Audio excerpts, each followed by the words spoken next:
Right, hi guys, hope you're doing all really well. This is my video on old and new, or rediscovering old things and discovering new things, or for another title, the one where John shows off a bit of his piano skills. So, I'm not sure about you, but in lockdown, I've been trying to make the most of the time that I've got at the moment, the most that this time offers me, to actually learn some new things and to rediscover some old things. So I've been reading through some old sci-fi novels that I used to like years ago and rediscovering the joys of reading that journey. And I've also been trying to teach myself a little bit of piano and learn some new things as I've been going along. So yeah, this is just a little bit of what I've been able to pick up and teach myself over there. See if you recognise any of these guys.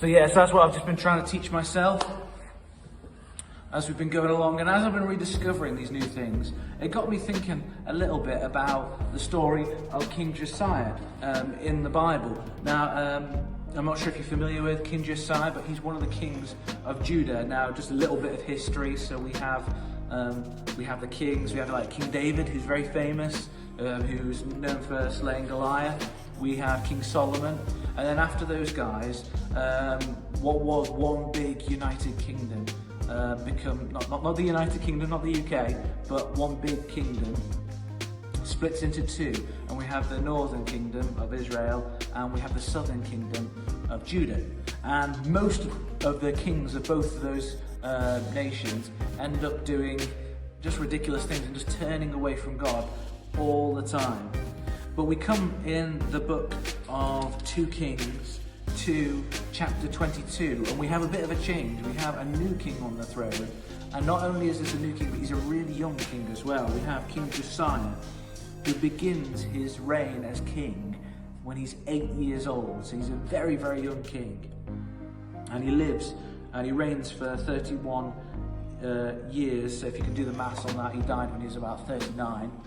And during his time, he rediscovers what's been lost by the people.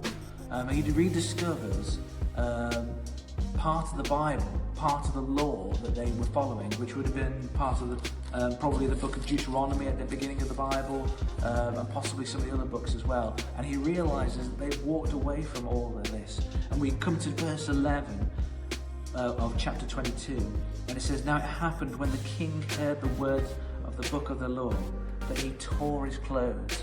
Now that seems like a very Hulk thing to do. If you're into the Marvel movies, it seems like something that the Incredible Hulk would do, like turning off his clothes and stuff like that. It just seems like a very macho, manly aggression thing to do. But in the time of this death, when this was written, if you tore your clothes, that meant that you were actually really sorrowful, because he realized that he'd walked away from what God wanted. Not just him, but all of the people had walked away. And so he restores, in chapter 23, he restores true worship to Judah.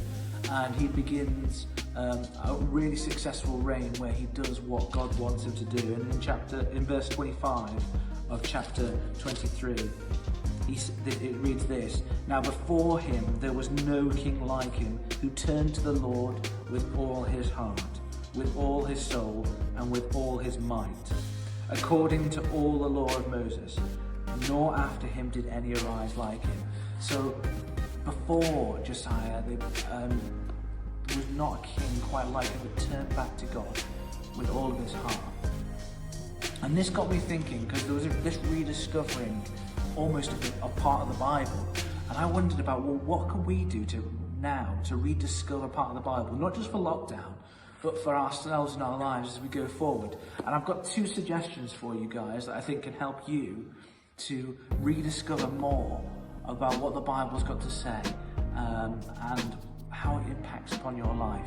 Number 1, get involved in our Bible study, guys. Get involved in the Bible study that we're starting up on a Thursday. 3:30.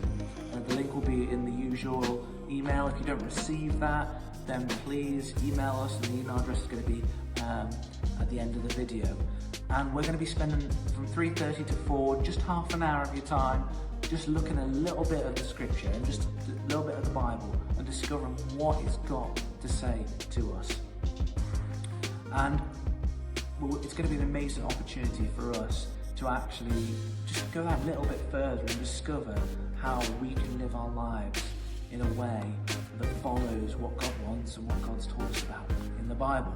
And point number 2, and I'm going to leave some pictures at the end of this video so you can see what I'm talking about, is I'd really encourage you to download on your, if you've got an iPad or a tablet, or if you've got your smartphone, the YouVersion app. And the YouVersion app is wonderful because it gives you so many different translations of the Bible, and not only does it give you that, but it gives you plans as well. Now, these plans I've been doing with some of my friends, and what you can do is you can do a plan together with some of your friends. You can say, right, we're going to read about love. We're going to find a plan. There's loads of different plans on everything from love, courage, sharing, all sorts of different things. And you can find a plan, and you can read through the plan. Then there'll be a few Bible passages for you to read as well. And then at the end of that, there's a feed where you can actually put your thoughts on the passage. What did it say to you? What did it mean to you? And you can share that with your friends on there. That's a great way for you to dig a little bit deeper in and to rediscover something that is as old as can be, but will give us new life. So those are 2 suggestions I have for you guys for how you can rediscover the Bible, not just in lockdown, but beyond as well. So get involved in the Bible study, which we hope is going to keep on going, and check out the YouVersion app and see what else you can rediscover. New things and old things, things that you've known from before, and new things that you're going to be learning along the way. So I hope you've enjoyed that, guys. Take it easy, and we'll hope to see you soon. God bless.